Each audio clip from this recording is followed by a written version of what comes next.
Ladies and gentlemen, welcome to the threeohtake, where we talk all things Major League Baseball. Here's Kyle Corwin and Nate Reyes. It all starts right now.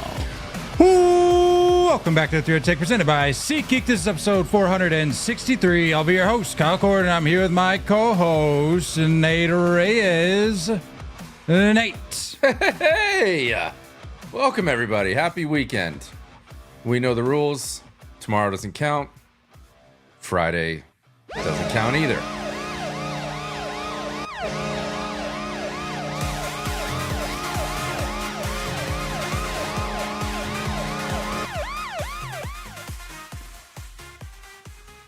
I love the second recording of the week.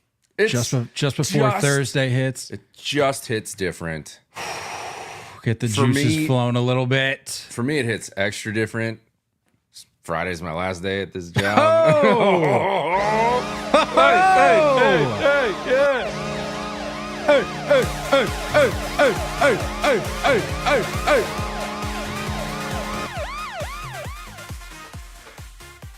Tough. That was an abrupt ending. Yeah. So, anywho's. Last day work coming up this. Oh no! Did you undo your? Did you hit a button when you were jamming out there? I can't hear you. Can't hear me. Look at this. This is why we can't have nice things. What happened? What happened?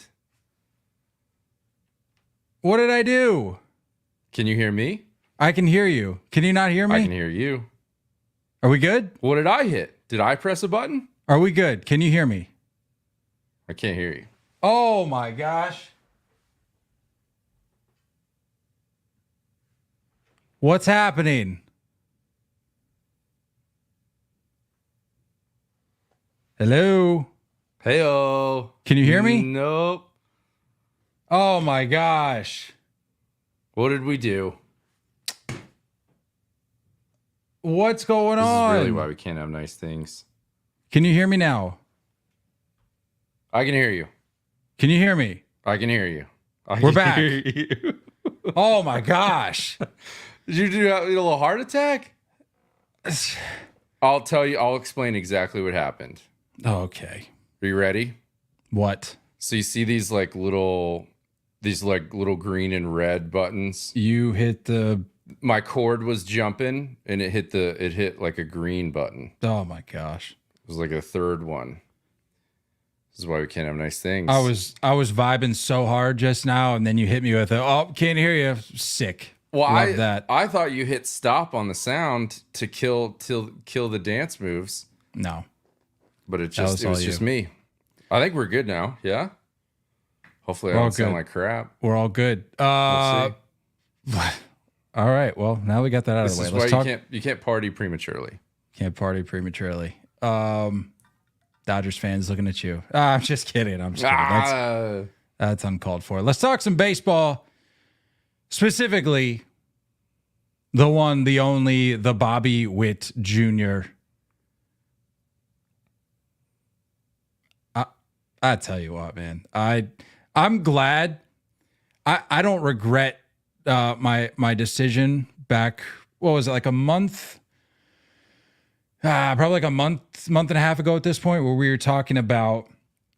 This is when, if you remember, this is when Gunnar Henderson was still in the MVP conversation. Once it started brewing a little bit, like we weren't talking MVP too early, but once the conversation, people are looking around, okay, who are the finalists here? Gunnar Henderson was still in that mix, and we had the conversation of if you could build your franchise around one of these guys, who are you going with? I think we both selected Bobby Witt Jr. And yeah, it's not just because of the way this season has gone for Bobby Witt Jr., but I think as we've had this opportunity, this time to really just soak in what he's been doing and what he is positioning himself to do for the rest of his career. Oof, man, what a choice that was.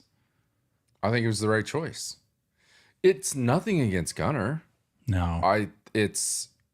Again, I will reiterate this because I will not go with the mob mentality of tearing down another player to build up someone else. Gunnar Henderson Right on, brother. is incredible. Gunnar Henderson is absolutely a right choice in certain arguments, but not this one. Bobby Witt Jr. has too many tools and is capable of too dang much. Five All tools. five. Yeah, possibly a sixth. We don't know. 1, 2, 3, 4, 5. 5 tools. Possibly a just a sixth. freak. That's a great point. Possibly a sixth. Don't know yet. He's a freak. TBD. Dude's a freak. So, yeah. I really like that the Royals broadcast just calls him Junior. It hits different. Do they actually? I haven't just caught call him enough. Junior. I haven't caught enough of the Royals broadcast. I need to step into It's fire. It's fire, dude. Like it just like there was the other night, and I'm sure we're gonna go over this, but it was the other night. Was he against the White Sox? I think he had 5 hits against the White Sox. I think so. Yeah, I think. In he Chicago, made- I think. Yeah, and he made like 2 pretty incredible plays. Made them look like super routine in the hole at short. And yeah, dude, they were just calling him Junior, and I was like, ooh, this gives me something. This gives me something. I like it. It just works. Flashbacks to Calvin. I know. It's Flashbacks to Griffey. I mean, yeah. Like when you say some- Junior, like it's typically done well in the past. that's panned out. I would say. I would say he's in good company, Bobby Witt. But looking at the numbers, let's talk some numbers here. Not only is he putting up an MVP worthy campaign in 2024, he is. I don't want to say single-handedly, because I think you can look at what the Royals have done to this point in the season and acknowledge that some of their offseason additions, some of their deadline additions have certainly made an impact. Mm-hmm. But, I mean, I'm getting as close as you possibly can to saying single-handedly has gotten the Royals to where they are. I'm not going to say it, but if this is a line, I'm getting like right here. Because he's a one-man wrecking crew. It is unbelievable what he's doing on the year. And actually, after following today's game Wednesday, he's hitting 346 with 28 jacks, 95 ribbies, an OPS of 1017 and 27 swipes. Since the break, this has been like my favorite window to analyze now that the sample size is large enough.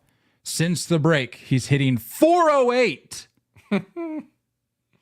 60 hits, 12 home runs, 32 ribbies, and 39 runs scored. Decent. If you take, according to MLB metrics, if you take what he's done since the start of July and extrapolate that over a full 162, Good word. Extrapolate. his season would look as followed: 262 hits, 163 runs scored, 136 RBIs, 51 home runs, 409 batting average, a 1225 OPS, a 232 weighted runs created plus, and a 16.2 F4. It's impressive to say the least. It is impressive. Look, man, if he wasn't hitting for this average, you could argue that Judge is in a Triple Crown conversation. And if Judge wasn't just on this record-setting pace for what he's doing, this is like a more complete season in a way. Well, Especially when you incorporate what he's doing defensively, which I haven't looked at like DRS or anything, but sure. But I mean, if you take away the average, Judge has the Triple Crown. right. Yeah. So I mean, and that's what we talked about last time. We talked about that I'd pair, appreciate that, if he that cooled off a duo. little bit, you know? Yeah, but I mean, that's what we talked about. Like that goes to show you what level of production that Bobby Witt's offering you. What the tier that he's playing in this year is because he's still, even with what Judge is doing this year, he's still in the same breath. He's in the same conversation. Yeah. And if you look at what Judge is doing, it's being talked about plenty. If you're not familiar with what Aaron Judge is doing this year, educate yourselves. But what he's doing, and the fact that Bobby Witt is, being looped, the MVP conversation as a whole is a conversation that's, I think most would say has somewhat of a clear answer, but Right. the fact that he's just hanging out is impressive in and of itself.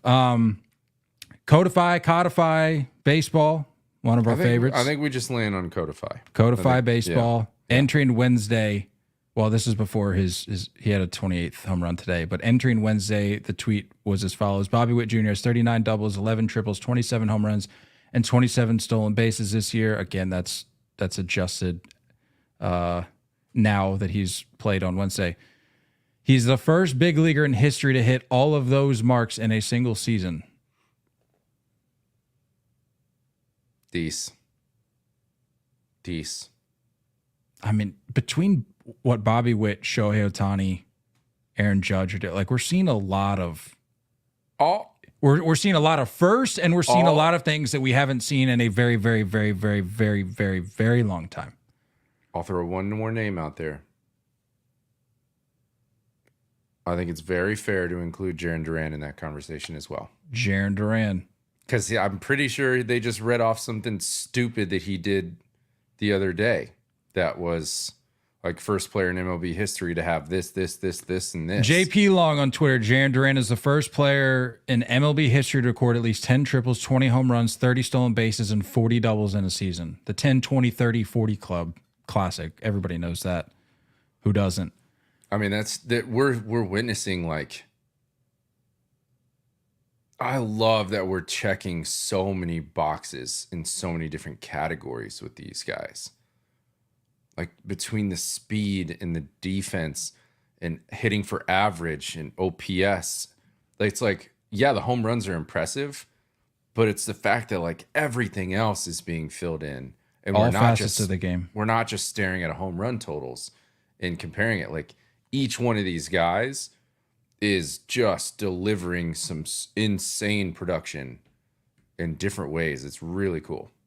Really, really cool. The question needs to be asked, having talked about what we've talked about here. Is his 11-year, $288.8 million contract going to go down as one of the biggest thefts in baseball history?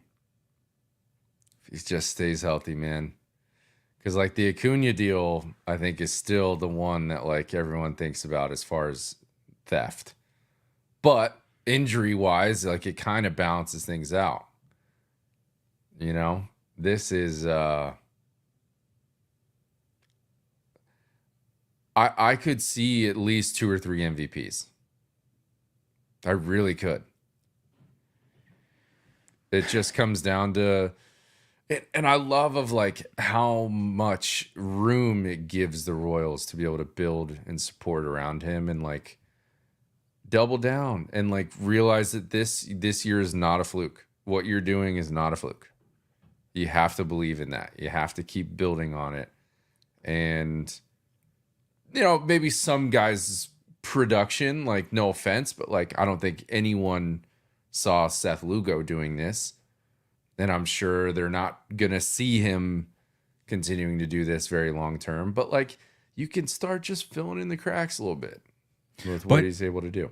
But you know what? Good on the Royals for recognizing the potential here of the 2024 season. Yeah. Unlike some other teams around the league, unlike a lot of teams in the league, the Royals looked at what they had coming into this season. They said, you know what? Let's supplement that in the offseason. Yeah.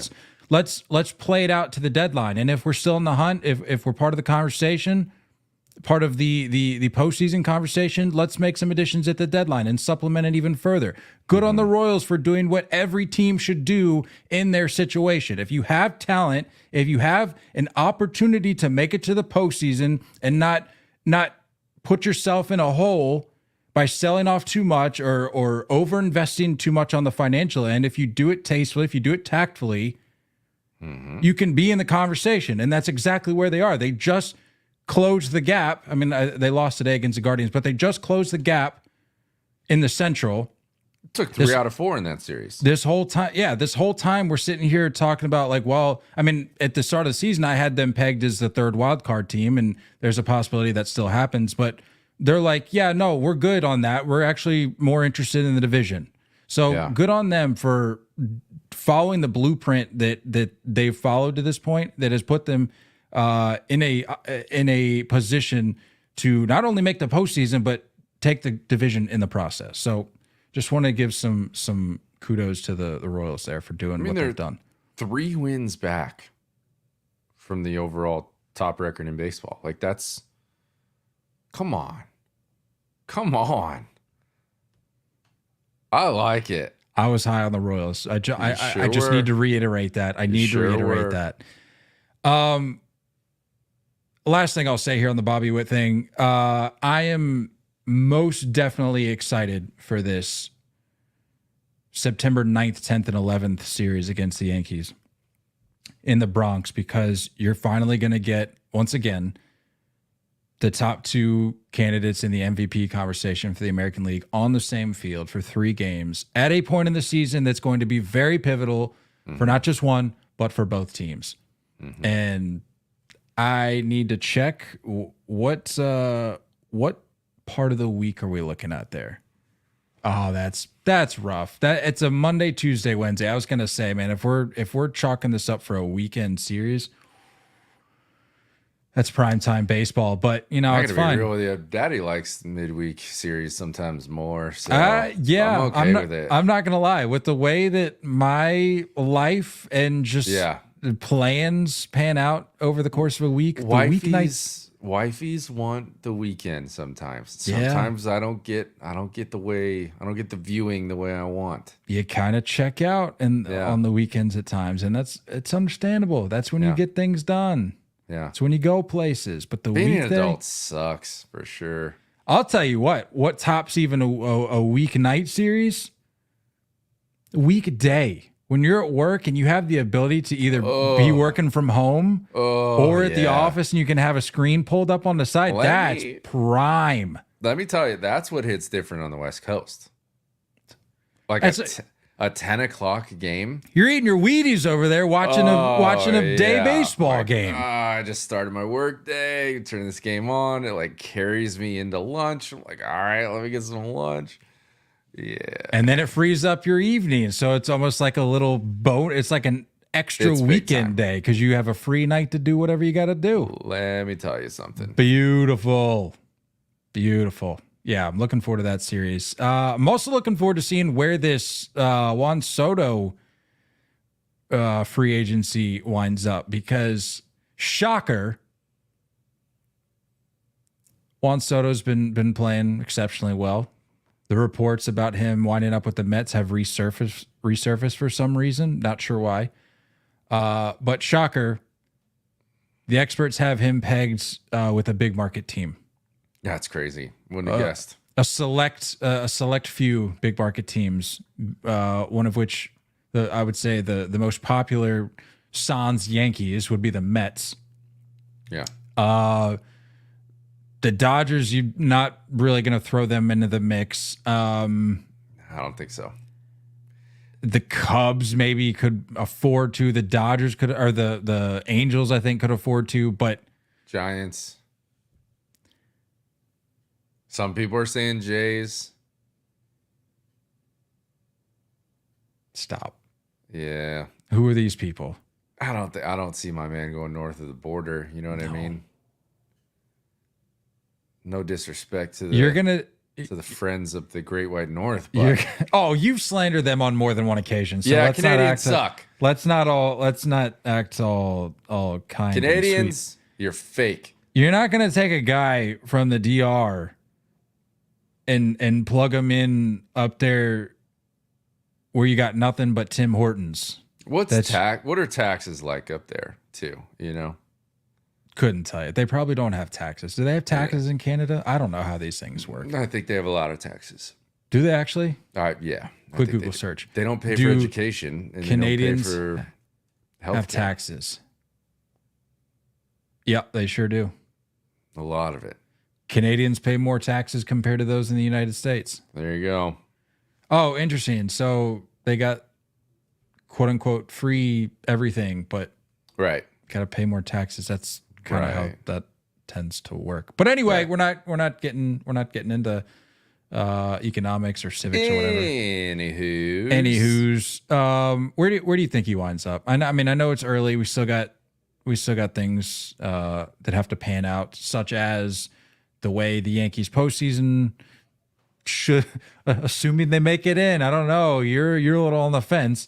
Should they make it in? How that pans out? How that affects his perception of the? I don't know. Do you think he's accumulated enough experience this year to know what he would be getting into long term if he signed with the Yankees, or do you think he needs to see something pan out in the postseason, given their history dating back to 2009? And it's not a jab; it's a serious question. I think he's seen what he needs to see. I think, and the reason I ask is because if he sees the Yankees get bounced in the ALDS yet again to re-reference the history going back to their last World Series 2009, if he's just like, if this is all it ever is here, and he is after more rings, which at this point maybe he is, maybe he isn't. He's got the ring already. Maybe he's just after the contract. But let's just say hypothetically he is after the rings. Do you think he's going to look at the Yankees and go, I don't know if this is my best place to do that? I think that's exactly the way he's looking at it. When you talk about the other teams, Cubs, Angels, Giants, Mets, yeah, the Yankees probably give him the best shot out of those teams. But we were talking about this a little bit in the group chat with the fantasy league. Couple things to mention here is that, like, there's a Judge shadow, and that's a big shadow. Sure. And I like Soto a lot. But to sit here and say there's no ego involved in this mix would be silly. That's a part of the equation. And I'm sure there's a level of him that's like, I want to be the guy, not the other guy. Right? And then that's where, like, priorities are going to be shown. If you go to Queens, that tells me all I need to know about you, because the Mets are the Mets. And we can't sit here and say that they're going to be in a better position than the Yankees. And then on the other hand, you're like, he's having one of his best offensive years of his career with Judge behind him. Is there a correlation there? Probably. So it's like, do you want to continue to have years like this with a guy like that behind you? Understanding that there is a team that's at least going to, whether they're delusional or not, go after, a championship every year. They do give themselves a shot, whether it's the best shot. One could sit here and argue that. Sure. But they do give themselves a shot every year. Yeah. Yeah, that'll give him. But you mentioned the ego, and I think that's a very important point to look at here. Is one thing I would have loved to have seen this year, for more reasons than one. I would have loved to see the Yankees really hit a slide this year, to the point where we're dipping down into like the bottom half of the division. For the most part, they've been like they were, but they had built themselves up a nice enough cushion to where even a little skid here or there wasn't going to affect them too much. For most of the year, they've been at or near the top of the division. You mentioned ego, going back to that point. I would have loved to have seen a major dip for the Yankees this year to see how Soto and Judge would mix. I'm sure Judge would give you the utmost professionalism, win or lose. He seems to do that one way or another more often than not. But having Soto in that clubhouse as well, he would be the guy that I would want to have my eye on when things head south for an extended period of time. Again, we're talking like dipping down into the bottom half of the division. we haven't really gotten that. So it's all fine and dandy when Soto's looking around going, you know, like, this is nice. I got Judge behind me. Like we're winning ball games. I'm having one of my career years. But if things head south and you've got two dudes that are vying to be the dude, and I know Judge is hands down like the dude in New York, but Soto, I would imagine, would like to think that he is around that echelon as well. So it would be interesting to see how that pans out, and maybe the postseason gives us a little glimpse of that. If that's what ends up happening, like if they end up in the postseason and just fall flat on their face, yeah, I'd be curious to see how he responds. I think the Yankees are going to have a cap on their number. I think they're going to have a number in mind. I think you're going to see over 13 years. I think you're going to see 13 years or higher. Passan wrote recently that the floor, or I should say the industry agrees that the floor for his contract will be $500 million. Which I think is a safe assumption. Some speculating that it could be it could top $600 million. I mean, if you do $500 million over 13 years, it's $38 million a year. At a 14th year, 35. Well, the other thing too is with the way this past offseason went, I'm curious to see what happens this coming offseason, because you saw around Boras specifically. Yeah, well, not just with Boras, but just the market in general. Like you saw both ends of the extreme. You saw the Dodgers, for example, write off over $1 billion in checks, and then you see other teams try to call some bluffs on behalf of some guys, and hopefully one or two that we'll touch on a little later. So I don't know what that means for a guy like Soto, where you're going to have him in that historic contract level of discussion, trying to get the biggest bag he can. How does the baseball economy, if you will, the baseball market bounce back after seeing the way things shook out this past offseason? It'll be interesting to see. But think about like the other thing too is that how much younger he is than Judge, right? He's 24. True. Yeah. So like even if Judge, does play the rest of his contract out and rides off into the sunset. Soto, by the way, 25. He'll be 25. 26 in October. I could see 14 years. I really could. Just ride this thing out to 40 and understand that like you do get to be the guy eventually when Judge retires. It's just you're not necessarily as deep into your prime as you are now, which I don't even know if this is his prime, which is insane to say. Well, as great of years he's having right now, it's only going to get better because I was looking at some numbers, his ability to hit both for contact and power historically over the course of his career, those both take leaps forward. When the calendar turns to September, both his average and OPS both take approximately 20-point jumps, respectively, from August to September. So his resume that he's going to take into the offseason, into free agency, is only, one can assume, going to improve. So that'll make for that much more of an interesting conversation. So speaking of interesting conversation, switch gears here, talk about the NL Cy Young race between what I believe and what I would think most people would agree is a two-man race at this point in time.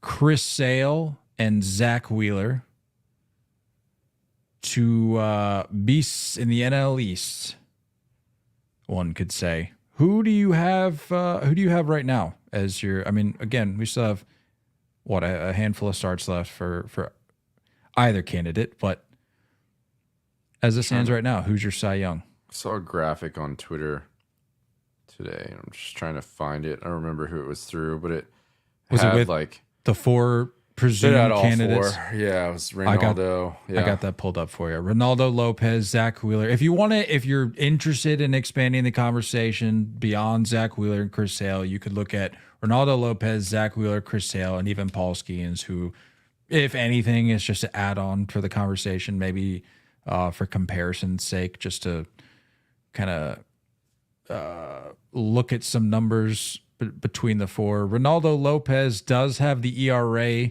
advantage between those four, but does not have the innings, and really doesn't have much else beyond the ERA. So I don't necessarily know if that's going to be the individual receiving the award, which is why I believe it's between Zach Wheeler, Chris Sale. Zach Wheeler, as of today, has made 26 starts, 160 and 2/3 innings. He's 12-6. He's got an ERA of 2.74, ERA plus of 150, and has 176 strikeouts to 45 walks. Chris Sale, on the other hand, is 14-3. He's made 24 starts, so 2 fewer than Wheeler. He's thrown 147 and 2/3 innings, so 13 fewer than Wheeler. Yeah. ERA 2.62, so lower than Wheeler's. ERA plus of 158, which is 8 higher than Wheeler's 150. And he has 191 strikeouts, which leads that entire group. And as per usual, when Chris Sale is on, he has the advantage in the K percentage and the walk percentage, which is the case this year. So personally, I think you look at Chris Sale's numbers and you go, as of right now, I mean, favorite. This could change in just a few starts. You know, sure. You never know. But if Wheeler goes 8 strong in a few starts, and then we're kind of back to which he's fully capable of doing. Yeah, yeah. But I think if you take what Chris Sale has, if you take the body of work he's presented or produced to this point, you look at that and go, slight edge. But it's really hard, at least for me. I won't speak for you or anybody else. For me, it's really hard to look at what Chris Sale has done this year and not include the bias or the I just call it unfair advantage in the fact that this is truly a bounce back season for Chris Sale. Like, he has returned to Chris Sale form. And I know for these awards that I would imagine that the writers try to look at it through the lens of a vacuum, but it's really hard for me to look at what Chris Sale is doing and not include the fact that, oh yeah, by the way, this is like his first Cy Young worthy campaign in years. Yeah. And he's doing it with a new team, and he's helping keep said team afloat. Say what you will about somewhat relevant, yeah. Yeah, say what you will about the Braves' postseason chances this year, or the way the season's gone to this point with injuries and all that, but has helped keep them afloat. It's really hard to give Wheeler the edge here, given that.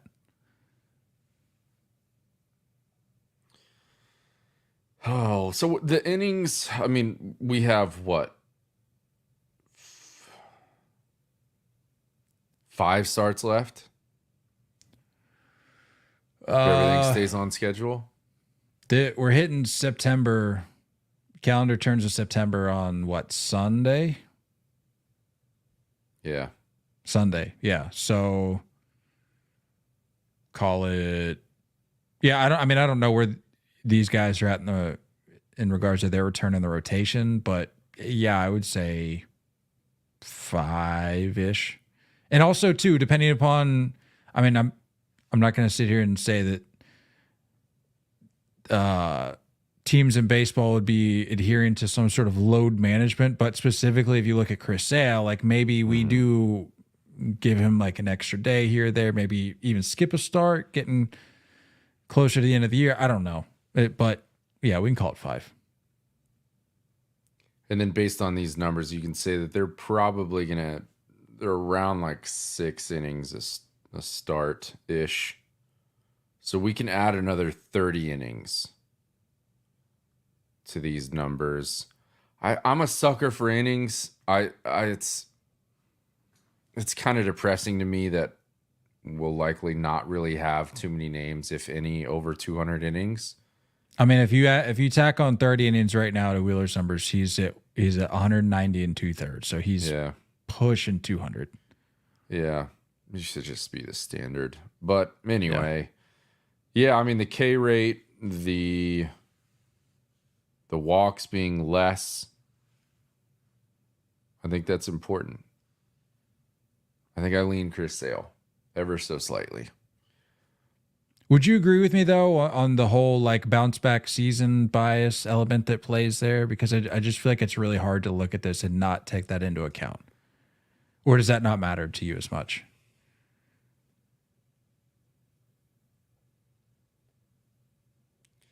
I think it will matter in the voting. I don't know. Like for me, I don't think it's as, I think it's great. I think he's a lock for comeback player of the year. I think there will be, I think voters are obviously going to take that into account. It's understandable coming from me because having watched the way his career has panned out over the last handful of years, there is that just like it's just tough because bias, it's like where do you draw that line? You know what I mean? Like if Judge does, this kind of year at the age of 39, are we like, dang, he's doing this at 39? Like, is that a part of the equation? I just think like circumstantially, you have to draw the line somewhere. No, and I'm not even really talking about his age. It's like a sub. No. I'm just saying that like we're doing that because of where he's been in his career, and like I don't know, he just hasn't been able to stay on the field. But then it's like changes teams, changes cities, changes environments. Yeah, and then he finally gets on the field for just about a full season, and he does this. It's like and like I said, I'm surprised, but at the same time, I'm not, because it's like, am I blown away at the fact that he's been able to stay primarily healthy this year? Absolutely. But am I surprised that given that he was able to do what he's done? No, because when he is healthy and on and locked in, this is what he does. So, yeah. And he could very well get, 220, 225 strikeouts potentially in that range if he can really turn it on. That's pretty high. Maybe like 210, 215. But either way, good for him. Good for Chris Sale.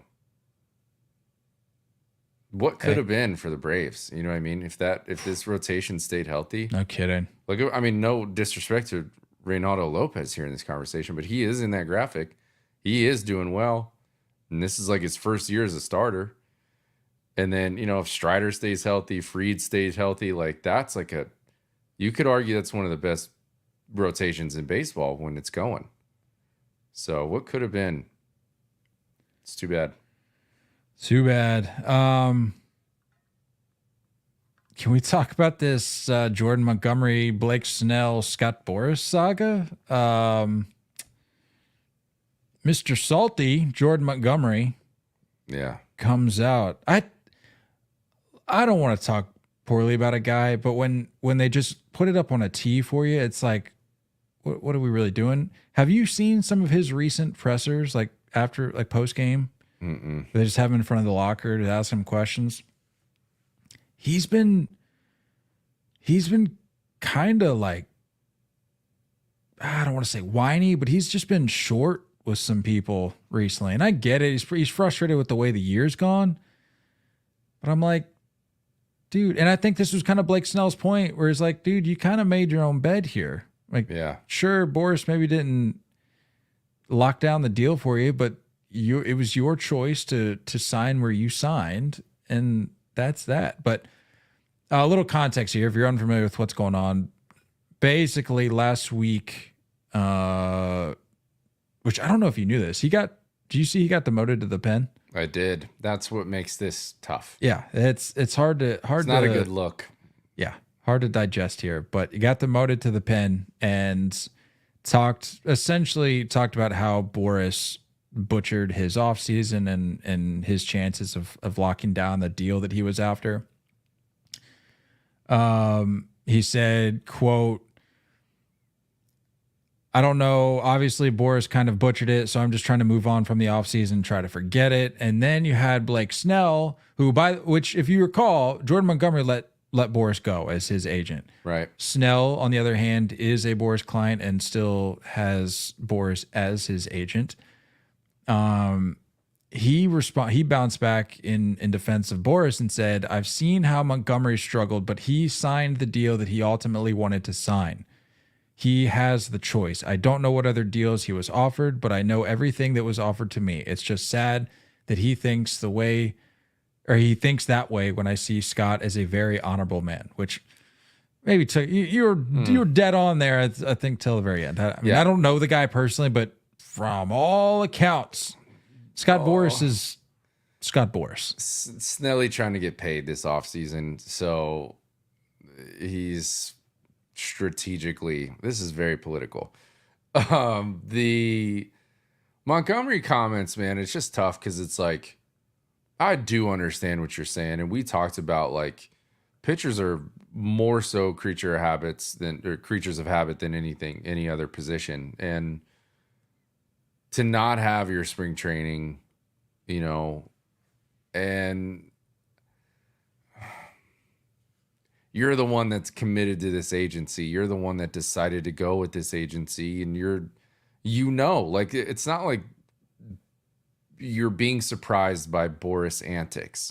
It's not like you're being caught, out of nowhere for what he does. And he maximizes his clients' contracts. That's how he operates. It's how he's always operated. Or dies trying. Yeah. And look, do I agree with, no. Do I agree with how things were handled this offseason and like keeping guys out of spring training? And outside of Blake Snell, like when you look at Jordan Montgomery and Cody Bellinger both being so late with their deals and being Boras clients, it's like, it's hard to say that it didn't play a factor in this year's performance. I think it's difficult for Jordan to do that as he's being demoted to the bullpen. You know what I mean? But I don't know. I also don't love the timing of the comments with what the Diamondbacks are doing at the moment and like how hot they are. Sure. Yeah. It's like, brother, like, say this in the off season, but like now you're just bringing unnecessary attention to yourself when you're already struggling and the team is succeeding.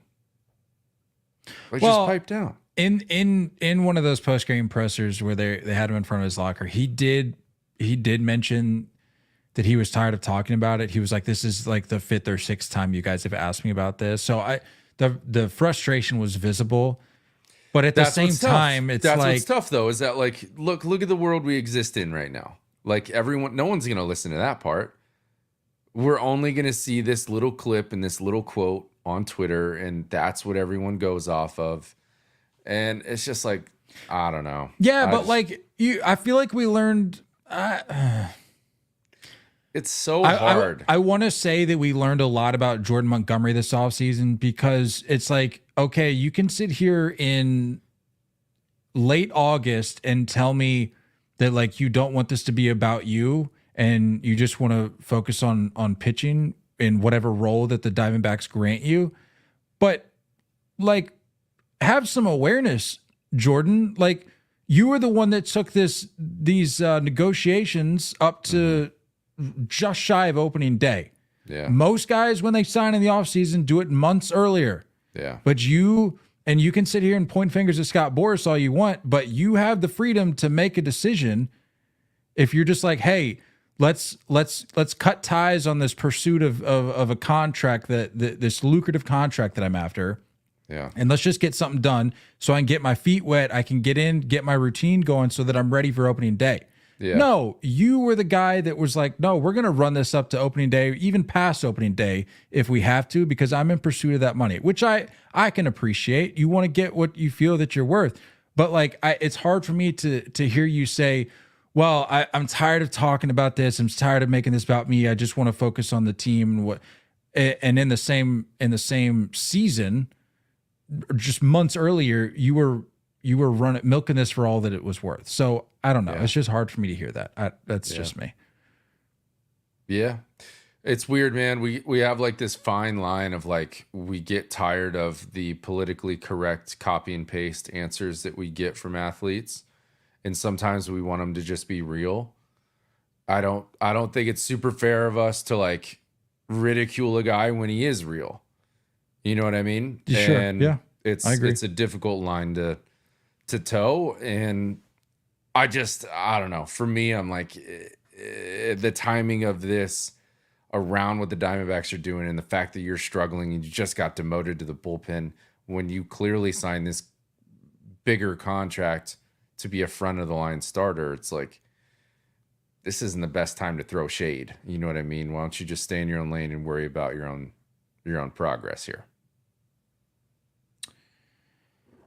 Speaking of progress, didn't take long for Jason Heyward to get back on his feet. He called it. He is with the Houston Astros after finalizing the deal. Was DFA'd last week by the Dodgers and will now provide some help in the outfield for a team that, as we've talked about, comeback was inevitable. They're here to stay. They are going to be a force in the postseason when that time comes. And now they have a little bit of added depth to help them in that chase. I told you, man. What did I say? That there was going to be some big postseason moment that he has. There's going to be some clutch J-Hay moment or some big defensive play, or it's this clutch home run or something, man. There's going to be a way that he can contribute, and he's been around the block. He's a good baseball mind. He's a hard worker. He's a hustler. Like you can see this biting some other teams in the booty across the league. Freaking Astros, man. Just had to be with the Astros. Yeah. Speaking of the American League West, Jacob deGrom now has 2 rehab appearances in the books, correct? Or was this last one his first one? No say. Either way, threw 2 scoreless for Round Rock, 24 pitches, 16 strikes, and he was pushing 100, 99.5 on the gun. So the conversation of too late. Is there even any point in him doing this? You can have that conversation another day, but the reality is that he seems to be in decent shape. Seems like he is right around the corner from being as healthy as he can be at this stage of his career. So maybe we get a little taste of that before the season's end. And I think for him, the narrative there, the reasoning there might be that he just wants to log some innings going into this offseason, know where he's at, know what he needs to build off of, and use whatever sample size he's able to accrue that at the end of the season here, or towards the end of the season, and use that as a launching pad for 2025, where hopefully we get a healthy Jacob deGrom, but you never know. Yeah. Yeah, too late for me. 10 games under 500, 10 games back in the West, 11 games back in the wild card. They are dead in the water. But no doubt. But this is more for him. Personal development. Yeah.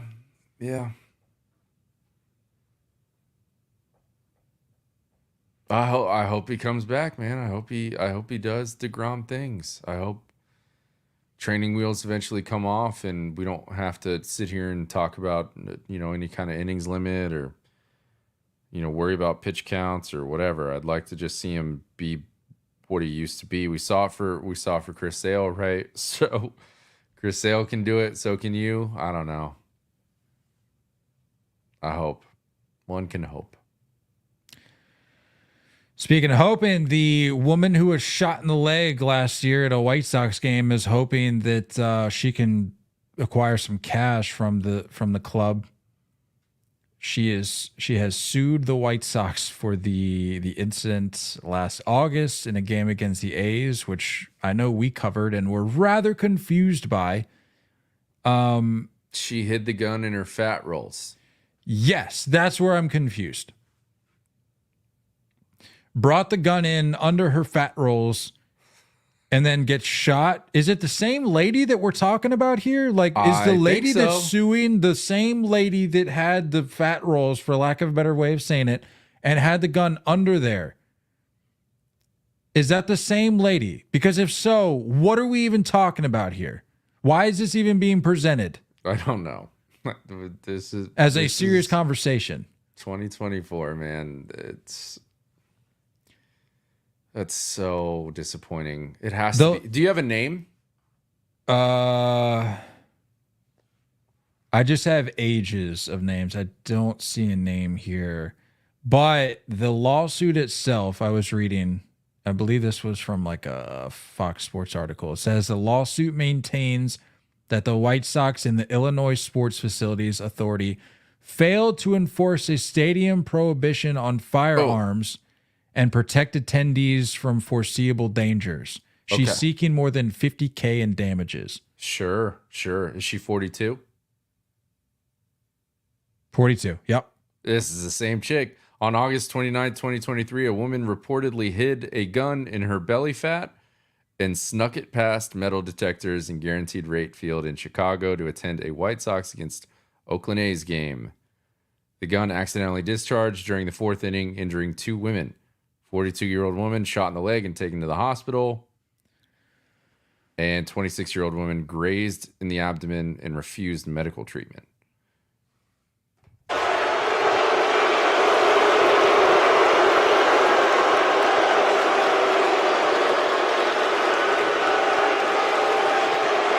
I mean, is this America in 2024? Sneaks a gun. Look, dude, what's scary is that if there's no precedent, or if there is precedent. Oh, no, hold on. Maybe there's ways to make money here. I need to say this out loud again, just so I know that I'm not going crazy or that I'm missing something. A woman sneaks a gun into a stadium under her fat rolls. The gun goes off.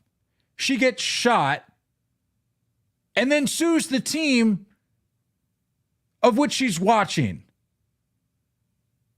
for failing to prevent guns being brought into the stadium and from keeping fans safe. To be a fly in that courtroom, I would do anything. I don't even know what I'm saying right now. I legitimately don't. I can't deal with people anymore, man. It's crazy. Like, did you hear what I just said? And you just know stuff like this goes on a much like smaller scale all the time around not just the country, just the world. If this didn't have like the White Sox attached to the story, we'd never hear about it. But this would be like a normal Tuesday in Florida. Like this is just the world we live in, I guess. That's all I really had. Weekend series to watch real quick. I forgot to remind you to find one, but there are some good series going on. But mine is going to be the Braves at the Phillies. As of or entering Wednesday, the Braves are 6 games back. This is a 4-game series, so say what you will about the Braves, say what you will about the Phillies, say what you will about my feelings about those respective teams. This is an opportunity for the Phillies to put the Braves underground for good officially. Game 1 Thursday, Charlie Morton versus Christopher Sanchez at 6:40 p.m. Eastern. Game 2, we have Reynaldo Lopez versus Ranger Suarez at 6:40 p.m. Eastern. Game 3, Nate, usually I try to like identify a game of the series to watch. I genuinely think this whole series is must-watch TV. Game 2, I already mentioned. Game 3, we have Max Fried versus Zach Wheeler, 7:15 p.m. Eastern on Fox. That's on Saturday. And Game 4, Spencer Schwellenbach, who is pitching very, very well, is going up against Aaron Nola, Sunday Night Baseball, ESPN, 7 p.m. Eastern. that is my series to watch this weekend. Give me Dodgers coming to Phoenix. I was hoping you'd go that. This that one. This is exactly what you want if you're a Diamondbacks fan, if you're a fan of the Snakes. Game 1 on free day, Kershaw Gallen. That might have to be the one. I'm gonna have to go to that. Shoo.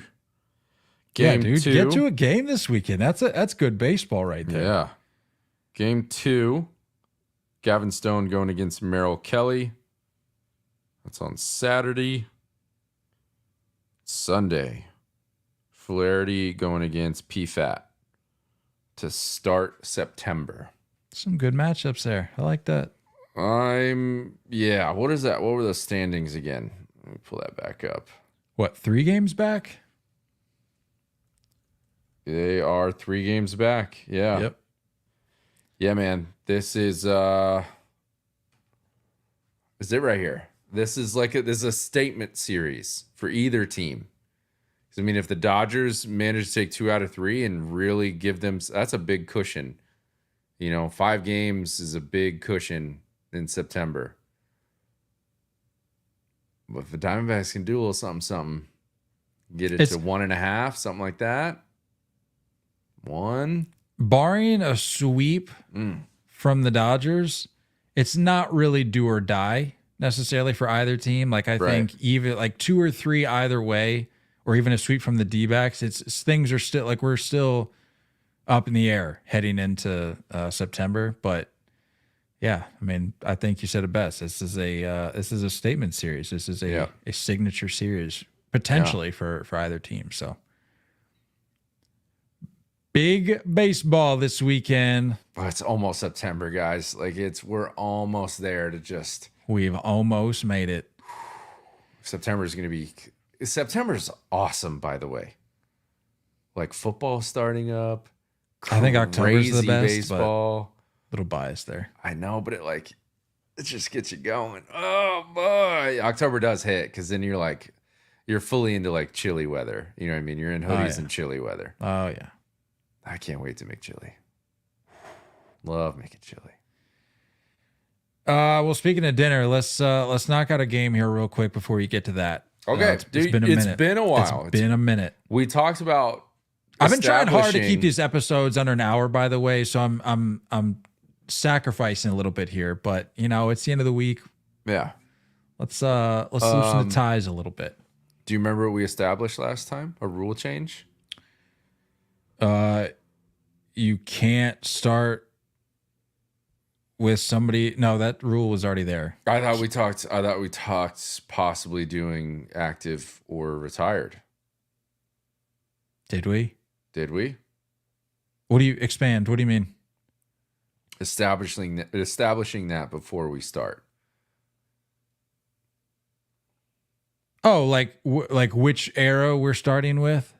Retired or active? Yeah. And then it's free game from that point is what you're saying? Or no, it was it's free, not like the whole time. I think we said we go each one, you do active, I do retired, but we have to establish saying which one we're going to go with.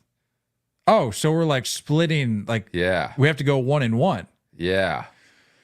Man, I tell you what, the rule, I like that. The requirements for these players to get into our say the same name player Hall of Fame. Yeah.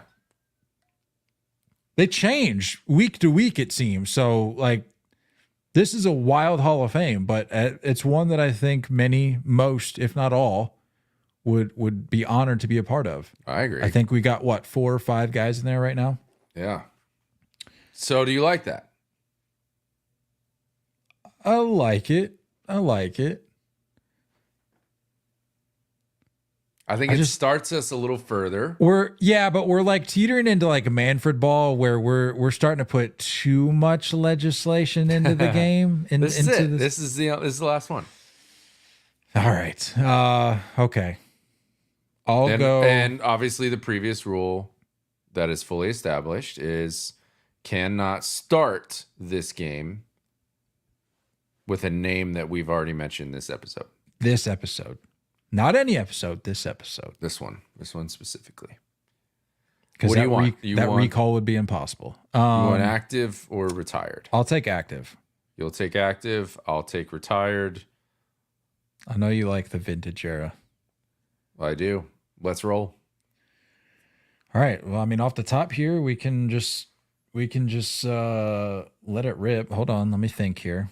Got my soundboard up now. I'm gonna go.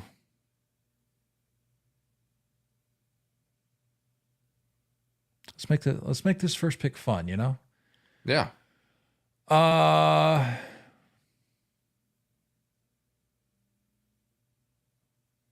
All right, I got a guy. All right.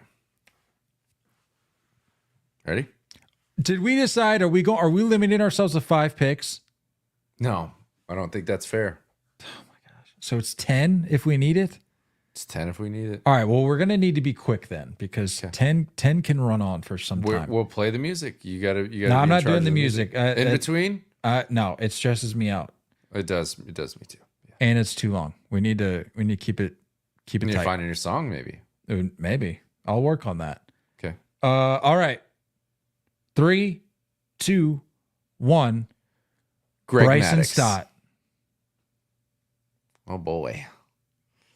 All right. It could have been worse. It could have been worse. Now we're all off here. We're off and running. Off and running here. All right. Bryson Stott. Greg Maddux.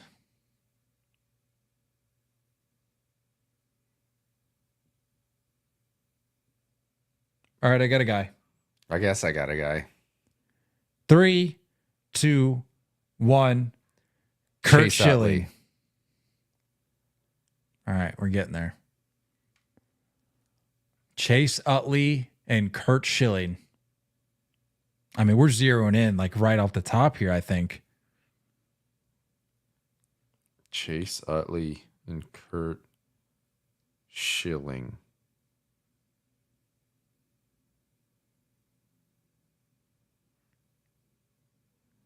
Oh, man. All right, maybe we're not zeroing in as much as I initially thought. Well, I mean, the circumstances surrounding these players are zeroing in. Maybe not the players themselves, but It's the connection. Yeah. the connections are being made. Yeah. That's 2 guesses. Kurt Schilling and Chase Utley. All right, I got a guy. Oh, I got a guy. Is it obvious? Don't ask me that. Well, Just play the game. You have to play the game.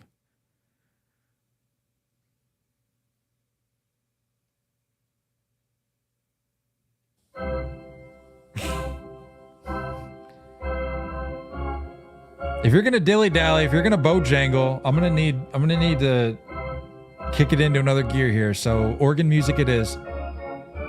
all right, whatever. I don't know. I got one, I guess. 2 guesses in. This is Yeah. our 3rd guess. 3, 2, 1. Jimmy Roy Rollins. Halladay. All right, this is just gonna be the all Philly game. Okay. All right, 3 guesses under the belt. This will be our 4th. Roy Halladay, Jimmy Rollins. I got a guy. Got a guy. 3, 2, 1. Ryan Howard. All right. I think 4 is tied for Yeah. record. You got to Tied for establish. record. 1 doesn't even really count almost. True. Yeah. Well, You know? it does. I mean, you're laying the foundation there with that guess. Like you could Yeah. really screw up the game and the integrity of it if you just go way off the grid. Yeah. Like if you just would have dropped like a Hack Wilson in there. What am I going to do with that? Nothing. So there's some Yeah. strategy there. It's true. Some big strategy there. All right. Well done. Ryan Howard, welcome to the Say the Name Hall of Fame. Big club. Big club. I think I want to say he's our 5th. I'll have to double check. Maybe 6th. It's a prestigious club. It is. Very prestigious club. All right. Well done. We didn't go. We were not too bad time wise. That's what I'm saying. I thought That's what I'm saying. we would have lingered on there, but we were short and sweet there. Well done, Ryan Howard. Welcome to the club. You got anything else for the people? I don't think so. Love you all. You're all great. Thanks for hanging out in the chat if you're doing that. I think maybe, you know, if you'd like to join the party a little bit more, get into YouTube. If you want to join the live, we got that rolling now. We got Twitter going, we got Instagram going, we got Facebook going. So there's a lot of different ways to participate and hang out. And yeah, we'd appreciate it. So that's all she wrote. Don't go chasing curveballs. Have a great weekend. We love y'all. And as always, looking forward to talking more baseball with you guys soon. Until next time, stay filthy.